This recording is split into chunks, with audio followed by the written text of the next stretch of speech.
Before we start, please don't forget to like and subscribe. Lucci's Bistro was all candlelight and soft jazz, the kind of place that made you feel like your love story mattered. I'd reserved the corner booth 2 weeks ago, ordered the same champagne we toasted with on our honeymoon. I even had roses delivered to the table, her favorite, the peach ones with red tips. It was supposed to be our 6th anniversary. I checked the time again. 8:44 p.m. I'd been sitting there since 6:55. And then, finally, I saw her, Madison, my wife, striding in with that same careless sway she used when she knew she'd already won the argument. "Seriously?" she said, sliding her bag onto the bench without even looking at me. "Why are you glaring? It's not like I planned for traffic." "I called you," I said. "4 times. Work ran late. It happens. No text. No heads up. You just let me sit here like a fool?" She grabbed the champagne glass without blinking. "You're being dramatic." I leaned in, voice low. "You missed our anniversary dinner." She finally looked up, and I swear, there wasn't a trace of apology in her eyes. "Daniel, I don't need a reminder of something I wish I'd never signed up for." My stomach twisted. "What did you just say?" She exhaled slowly, like even answering me was beneath her. "I regret marrying you, okay? There. Happy now?" The air around us went dead. A couple in the next booth paused mid-bite. A waiter froze mid-step. The jazz kept playing, but suddenly it fell out of place, like it didn't belong in the same room as this moment. "You regret every day with me?" She didn't even blink. "Every single one." I sat back, letting the words settle between us. "You know," I said slowly, "I used to think you were just stressed, overworked, burnt out."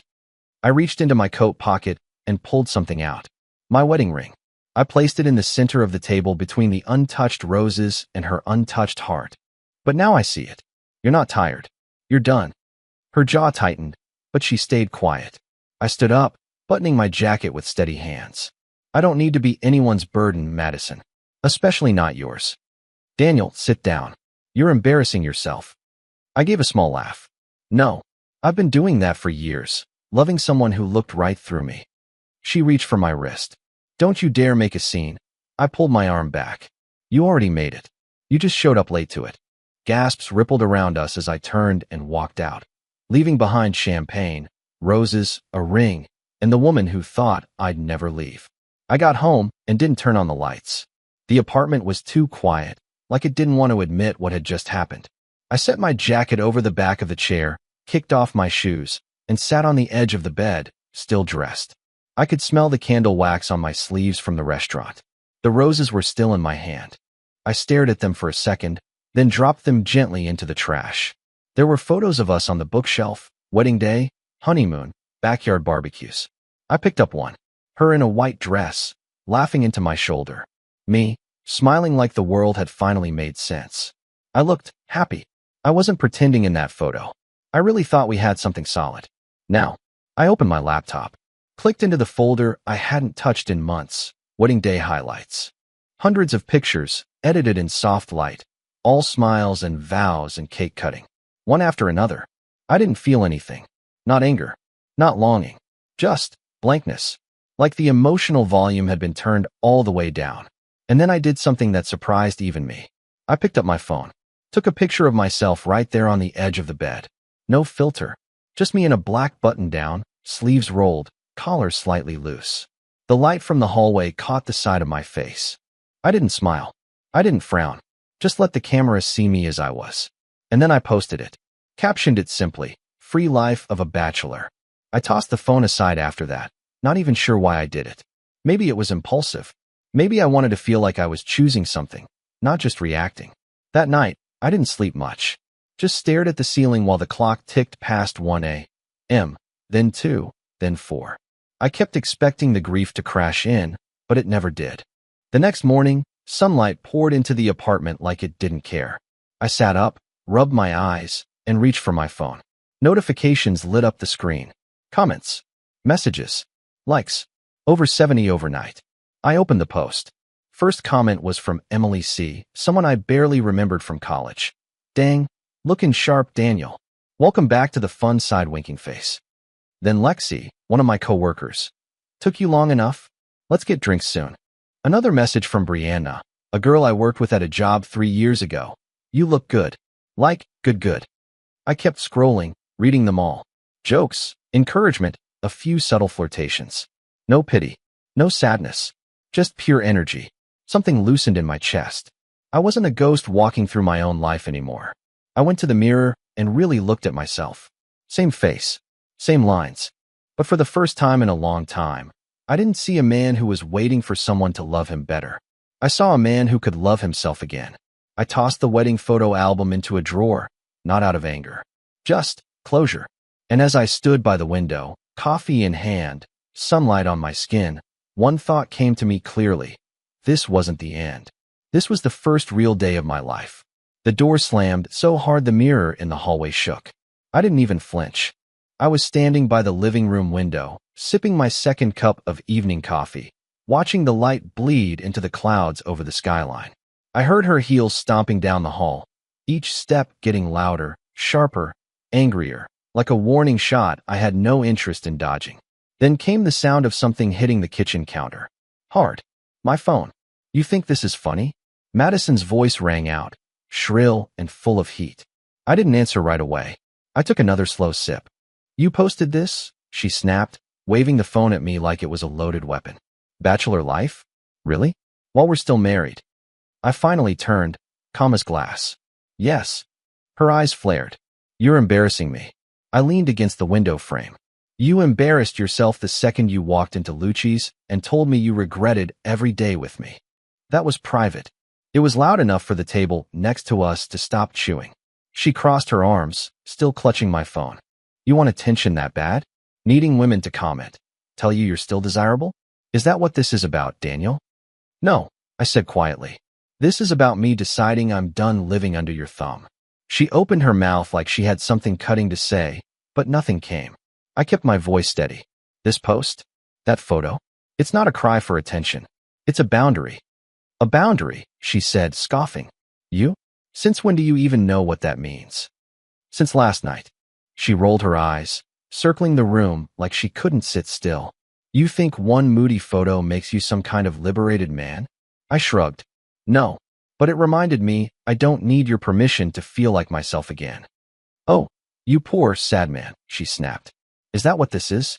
You're throwing a tantrum because I was late to a dinner? I stepped forward, slow and measured. This isn't about dinner, Madison. This is about every moment I made space for you while you took mine. Every time I stayed quiet to keep the peace while you poked at me, belittled me, drained me. You're being dramatic. No, I said. I'm being honest. She tried to speak again, but I raised a hand. Not harshly, not loud. Just firm.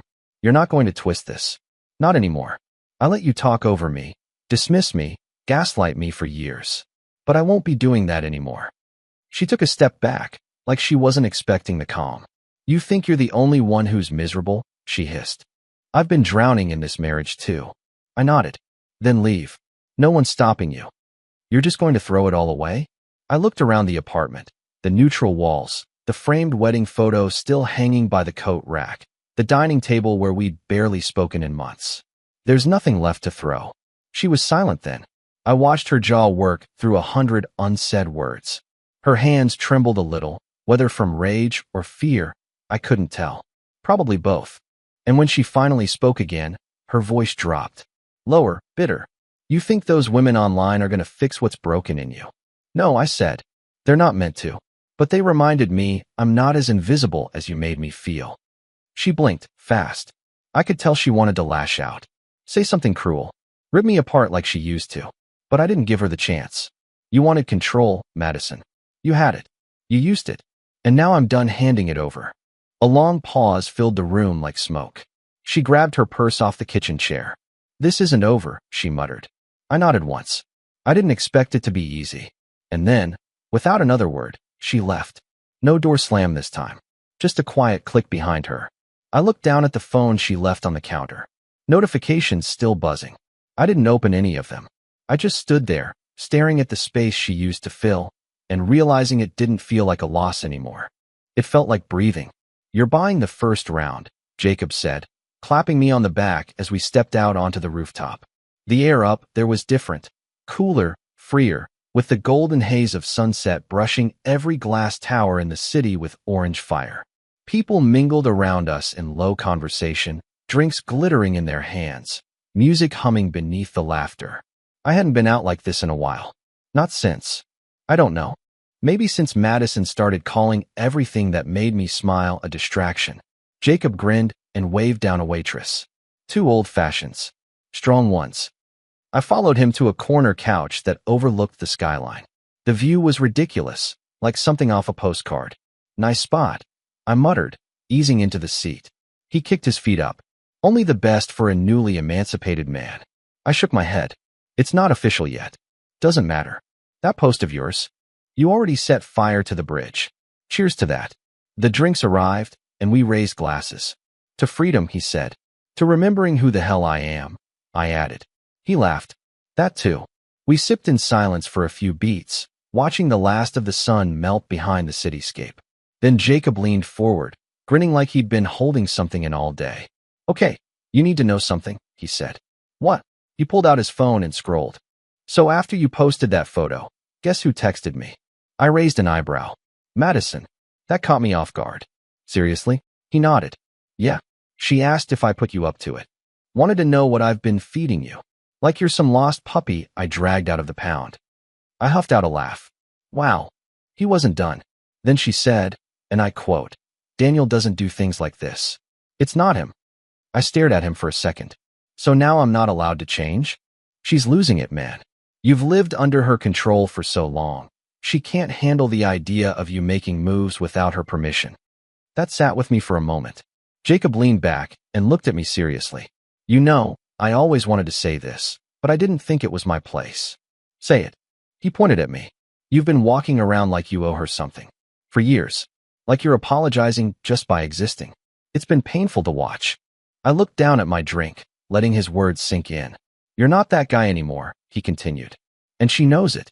That's why she's unraveling. I think she thought I'd come crawling back. Jacob snorted. Of course she did. That was the script in her head. You post something bold. She storms in. You feel bad. You apologize. She resets the power dynamic. I chuckled dryly. She did try. But you didn't bite. That's why she's scrambling. And honestly, it's kind of fun to watch. The sky had turned deep amber by then, with streaks of lavender curling through it like brushstrokes. I turned my head toward the horizon and just breathed. The city buzzed around us, but for the first time in years, I didn't feel like I was in survival mode. You know what's weird? I said. Jacob raised an eyebrow. Besides your marriage? I smiled faintly. I don't feel broken. I thought I would, but I don't. That's because you're not. He gestured with his glass. You're finally telling the truth. And there's power in that. We sat there for a long while. No rush, no tension, no eggshells to tiptoe around. Just 2 old friends, a fading skyline, and the quiet satisfaction of knowing the ground beneath my feet finally felt solid again. As the lights of the city flickered on one by one, I leaned back and let myself smile. I wasn't trying to win anymore. I was just done losing. The envelope was small, square, and sitting on my desk when I came back from lunch. It was handwritten, oddly formal for a bunch of people who mostly communicated with emojis and reaction gifs. I opened it and immediately smiled. Housewarming this Saturday, 7 p.m. No partners this time, just you. Jillian.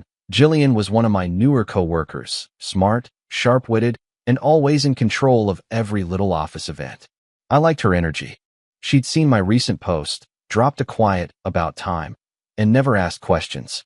I hadn't RSVP'd to a party in years without checking with Madison first. Now I didn't have to check with anyone. Saturday rolled around, and I showed up with a bottle of wine and 0 expectations. The moment I stepped through the door, laughter, music, and warm lighting wrapped around me like a comfortable jacket. People I hadn't seen in months, some even years, turned their heads and greeted me like I'd just come back from the dead. Daniel, man, you look different, someone said. I heard that same phrase 4 times in the first hour. Different apparently meant alive. I moved through the kitchen, refilled drinks, shared quick jokes, and for once, the smile on my face wasn't polite. It was real. There was no tension in my shoulders. No invisible leash pulling me back to a phone vibrating with someone else's approval. I wasn't keeping tabs on anyone but myself. And then I heard my name again, softer this time. Daniel. I turned. There she was, Maya Rivers. I hadn't seen her since our senior year of college. Back then, she was all sunflower earrings and protest signs, the kind of girl who read poetry out loud at open mics without blinking. Now, same warmth in her smile, same calm in her voice. Maya, I breathed. Wow. It's been too long, she said, hugging me like we'd just bumped into each other yesterday. I almost didn't come tonight, but Jillian said you might be here. I figured that was the universe giving me a nudge. We ended up taking our drinks to the balcony, where string lights swayed gently overhead and soft music spilled out through the open windows. We talked. Not surface-level chatter, either. Real conversation. About the weird ways life bends, the jobs that drained us, the people who tried to control us, the ones we let. She laughed when I told her about the photo I posted. That's bold, she said, grinning. But I get it. Sometimes it takes something loud to break a silence that's been choking you. Her words hit deeper than she probably meant them to. I nodded. You ever been in something like that? Where silence wasn't peace, it was just pressure. She looked out at the skyline for a moment, then back at me. Yeah, I stayed with someone who didn't raise their voice. But they lowered mine. And it took me years to realize that's still abuse. That sat heavy between us, but not uncomfortable. Just honest. She smiled gently. You look lighter now, like someone who finally gave himself permission to exhale. I looked at her and realized I had exhaled. Not just tonight. Slowly, piece by piece, over the last week, I'd been letting go of everything I didn't realize I'd been holding. By the time we went back inside, the music had picked up, the lights felt brighter, and the air around me buzzed with something I hadn't felt in years. Not hope. Something better. Clarity. We were mid-laugh about some terrible college band we'd both pretended to love when I heard the front door slam. Not close, hard. Like it had something to prove. The party didn't stop right away, but something shifted. The music still played, glasses still clinked, but a chill seemed to slide in under the laughter.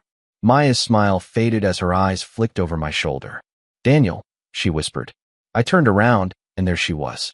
Madison, in a blazer too formal for a Saturday night, hair pulled into a tight bun like she came to deliver a courtroom verdict. Her eyes scanned the crowd until they locked onto me, and I saw it. Pure rage dressed up as composure. It was the same look she wore the first time I forgot to pick up almond milk. Except now, there was an audience. Oh wow, she said loudly, striding through the room. There he is, living his best little bachelor fantasy. Conversations died like a switch had been flipped. Madison, I began, but she didn't stop. She waved her phone in the air. You think I wouldn't see it? The posts, the comments, the little party boy smile. Her eyes darted to Maya. And who's this?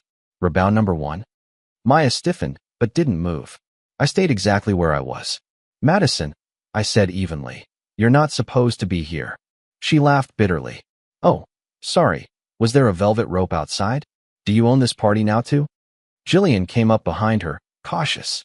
Hey, maybe this isn't the right place for, Madison turned on her. Oh, don't worry, I'll be gone in a second. I just wanted to congratulate the great Daniel Brooks for finally growing a spine. She turned back to me. Tell me, how long were you planning this little freedom tour? Before or after you made me look like the villain online? I didn't raise my voice. I didn't move.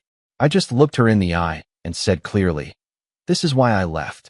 It silenced the room in a way nothing else could have. Her lips parted like she had another line ready, but nothing came out. The air was thick with attention. People weren't pretending to look away anymore. The whispers had already started, spreading like cracks across glass. Madison's jaw clenched. So that's it. You're just going to humiliate me like this? You did that all on your own, I said quietly. She glanced around the room, realizing the silence wasn't sympathy, it was judgment. She looked small for the first time in years. And beneath all that fire in her eyes was fear. She blinked, swallowed, and without another word, turned on her heel and pushed past the guests. The door slammed behind her. The music crept back in a moment later. Low, hesitant. I felt every gaze on me, but no one said a word. Maya touched my arm gently. You okay? I let out a breath. Yeah, actually, I am. The lights seemed warmer again. The room, safer. And for the first time in a long, long while, I didn't feel the need to explain myself. If this part resonates, Give the video a thumbs up. It took almost an hour for the energy in the room to return to normal. People laughed again, sure, but not the same way. Not as freely. Not with me in the room. Everyone kept sneaking glances like they were waiting for an aftershock. I didn't blame them. Madison had a way of ripping the air out of a place and leaving it gasping. I stayed by the kitchen, helping Jillian with dishes neither of us really cared about. Just something to do. Something to ground the moment. Maya, for her part, gave me space. She didn't hover or pretend she wasn't affected. But she stayed close enough that I could feel it, her steadiness. Eventually, when the noise picked back up and people forgot to whisper, I walked over to her. You want to get some air? I asked. She looked up and nodded. Yeah, I do. We stepped out into the backyard. It was quiet out there, the sounds of the party muffled by the sliding glass door. Lights strung between two trees flickered gently, swaying in the breeze. For a moment, we didn't say anything. I leaned against the wooden railing of the porch, watching my breath fog slightly in the cold. She's not done, I said finally. Maya stepped beside me. No, she's not. She's unraveling. I've seen her angry before, but this, I shook my head. That was something else. The way she came in tonight, like she needed a scene. She needed control, Maya said quietly. And when she realized she didn't have it anymore, she panicked. I looked over at her. She always hated parties like this, I murmured. Said they were shallow. That I only liked them because I wanted attention. Maya tilted her head. Was that true? No, I said. I liked them because they reminded me I was allowed to be more than just a husband. I liked remembering that people saw me. That's not shallow, she said. That's human. I watched her for a moment. The way the soft light played across her cheek, her hair catching in the wind. She wasn't just kind. She understood. There was a difference. I know it's none of my business, she continued, voice gentle. But her showing up tonight like that, screaming at you in front of your friends, that's not normal. That's someone spiraling. I nodded slowly. She wasn't always like this, I said. But she is now. I swallowed. Yeah. We fell into a silence that wasn't heavy, it just was. The kind that holds space for everything that can't be solved in one breath. Then Maya turned toward me. You don't have to carry the weight of her choices anymore, Daniel. You're not responsible for her behavior. That's hard to believe sometimes, I admitted. She used to make everything feel like it was my fault. Like I'd failed her. That's manipulation, she said, without blinking. And the fact that you still feel guilty? That's the mark of someone who tried too hard for too long. I let that sit. She stepped a little closer, her voice quieter now. You're not broken. You're just used to being blamed. I met her eyes. And what am I supposed to do with that? Maya gave me the smallest smile. You keep standing. You rebuild. And you let people fight for you this time. I breathed in slowly, then exhaled through my nose. It's strange, I said. I thought I'd feel more relief. More celebration. But instead I feel like I'm watching something dark unravel, and I'm not sure how far it's gonna fall. Maya didn't say anything right away. She just rested her hand lightly on my arm. I don't think you're watching it fall, she said. I think you're finally standing far enough away to see it. I looked down at her hand. Solid. Present. I'm not trying to move too fast, I said quietly. I don't even know what this is. You don't have to know, she replied. I'm not here to rush you. I nodded. The wind stirred again, and the trees above us rustled like they were exhaling too. You're worth fighting for, Daniel, she added, softer now. But only if you stop handing your life to people who use it as leverage. And for the first time in years, I didn't feel defensive when someone said that. I felt seen. It was close to midnight when I got home. The apartment was still, the kind of quiet that used to feel like loneliness, but tonight, it just felt like mine. I dropped my keys in the dish, kicked off my shoes, and sank into the couch. The soft glow from the living room lamp lit up the empty space around me. I pulled out my phone without thinking. The post I made earlier that week, still climbing in likes. A new wave of comments had rolled in after the party. People I hadn't heard from in years were suddenly dropping in with fire emojis, congratulations, freedom quotes. It was a lot. Most of it was harmless. Light. But then, between the usual, you look good, man, and proud of you, there was one comment that stopped my thumb cold. It's good that you left your unfaithful wife. That was it. No emojis. No name I recognized. Just a faceless account and those 8 words. My heart didn't race. It didn't even drop. It just stilled. I clicked the profile. Private. Username, Alex, 94 work. Mutuals? None. Or so I thought, until I noticed the workplace tagged in a pinned post. Sable and Flynn Group. Madison's firm. I stared at the comment again, rereading it 3 times. Then I typed out a message. What do you mean by that? I hovered for a second, then hit send. No response. Not that night. Not the next morning either. I didn't expect one. But then, around noon the next day, a message pinged through. Can we talk in person? Cafe Brody. For PM, please don't mention this to anyone. 4 o'clock found me standing at the window of Cafe Brody, hands tucked into my jacket, eyes scanning the street. He walked in 5 minutes later. Late 20s, wiry, nervous.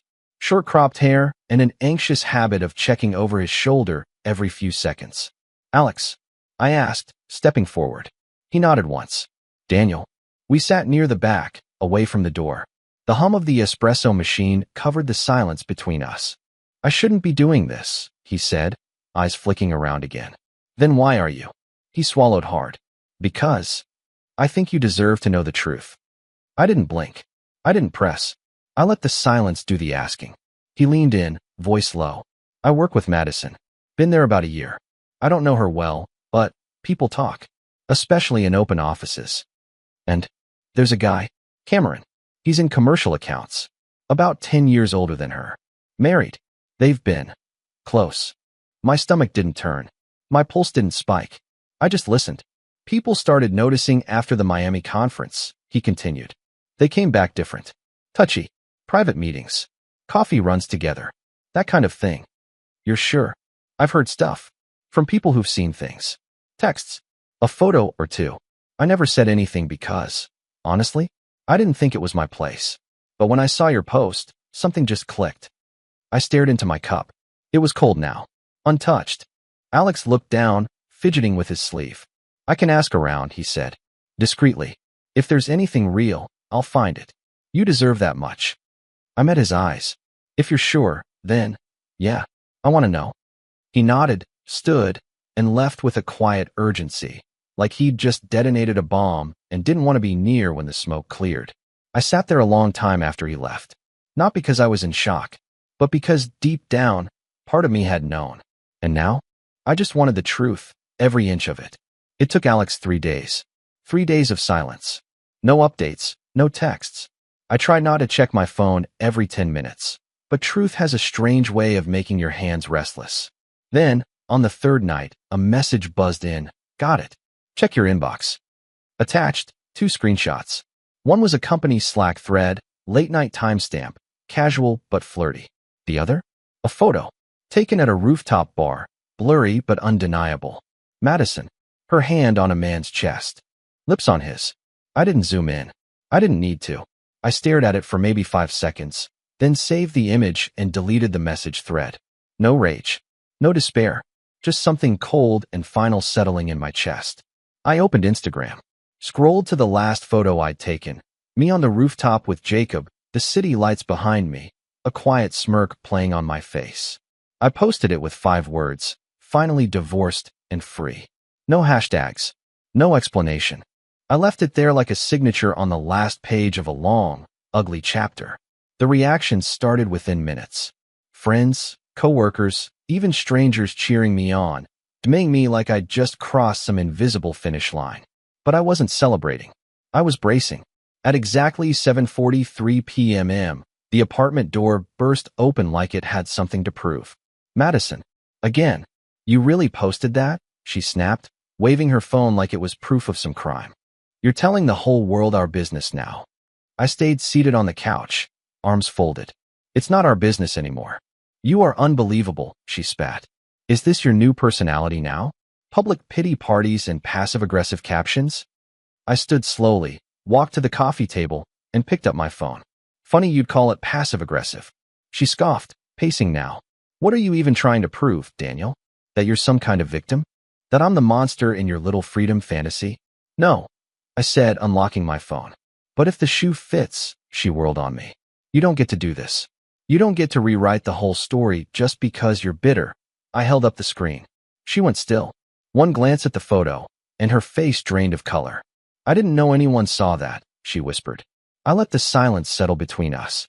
Heavy. Cold. Madison took a shaky breath, stepping closer. It was one night. One stupid night at a conference, and I didn't mean for it to go anywhere. But it did. I felt disconnected, she said, voice trembling. You were pulling away, and I was lonely, and Cameron was just there. I tilted my head. So was I. She swallowed hard, tears welling up now. Daniel, please. It wasn't love. It was just a moment. No, I said firmly. It was a decision. She moved closer. I made a mistake. No, I cut in. You made a choice. Her mouth opened, then closed. She wasn't crying for what she lost. She was crying because she'd been caught. And for the first time, I didn't try to comfort her. I stepped back, out of reach. I'm not angry, I said. I'm done. She stared at me like she didn't recognize who I was. And in truth, maybe she didn't. Because the man who stood here now, he didn't flinch. He didn't fold. He let the truth hang between them, sharp and undeniable. Madison turned away, shoulders shaking. But I didn't chase her. I watched her walk out. And this time, the door didn't slam. It closed slowly, softly, like even it knew this was the end. The next morning was quiet. No banging on the door. No last-minute pleading texts. Just a knock, measured, polite. A courier. Inside the envelope, final divorce papers, her signature scrawled next to mine in a hand that looked nothing like it had the night she wrote her vows. I didn't hesitate. I signed. The pen didn't even stutter. It was strange how unceremonious it felt, ending something that once felt like forever with a ballpoint pen and a click of the lid. But it was done. Later that day, the fallout began to ripple. It started with a message from Alex. Heads up. The photos circulating internally now. By the time I checked LinkedIn, Madison's profile had gone dark. Removed from Sable and Flynn's public site. Her name erased from the executive directory. Just like that. A few texts trickled in from people we used to know. Curious ones, careful ones. Hey man, is it true what people are saying about her and Cameron? I always thought something was off with her at that firm. I didn't answer any of them. I didn't need to. The truth was taking care of itself now. It wasn't just a breakup anymore. It was a spotlight. And for once, I wasn't the one squinting into the glare. Within 2 days, Madison was no longer employed. The company issued some vague internal memo about professional boundaries and policy violations. But the whispers filled in the gaps. People love a scandal, especially when the villain is someone who once acted untouchable.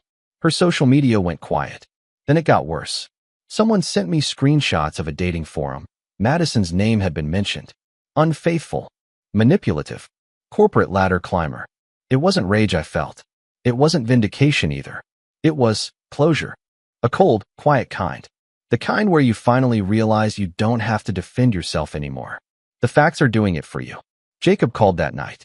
Dude, I saw the company leak. She's radioactive now. I didn't say much. He laughed. You don't need to. It's poetic. And it was. Not because she got what she deserved, but because I got what I needed. Distance. Truth. Peace. I walked to the balcony and looked out over the city. Same buildings, same lights, but everything looked different now. The weight was gone. And in its place, room to breathe. The new place had floor-to-ceiling windows and creaky hardwood floors that sang under my socks. It wasn't big, wasn't flashy, but it was mine. No scent of lavender candles I didn't choose. No framed inspirational quotes on the wall. Just quiet jazz from a speaker in the corner, a worn-in couch, and a few unpacked boxes that could wait a little longer. I set a coffee mug on the windowsill and looked out at the late morning traffic below. People moving, lives buzzing, the city breathing on without a pause. And me? I was still standing. Social media hadn't stopped since the divorce post. But now the comments were different. Not pity, not drama, just people showing up. Never seen you smile like that before. Man, your energy is different now. Brighter. You look like you finally remember who you are. And they were right. Photos filled my feed, sunlight, rooftop hangouts, spontaneous coffee runs with Jacob, Maya tagging me in memes that made me laugh out loud at work. Not everything was perfect. Some nights were still quiet in that lonely way. But even those had peace in them now. Because this wasn't emptiness anymore. This was space. Space I'd never had before. Space to think, to heal, to grow, and to finally be heard by myself. One night, Maya and I sat on my balcony, wrapped in blankets, watching the lights flicker across the skyline. She sipped her tea and leaned her head back. You ever think you'd get here? No, I said. But now I can't imagine going back. We didn't say much after that. Didn't need to. Some goodbyes aren't tragedies. Some are doorways. And mine was the beginning of life I almost forgot I deserved. And that was the end of my story. But before you go, can I ask you something? When Alex risked his job to tell me the truth about Madison, do you think he did the right thing? Or would you have stayed quiet in his place? Drop your thoughts in the comments. I really want to know. And if this story made you feel anything, hit that like button and subscribe for more.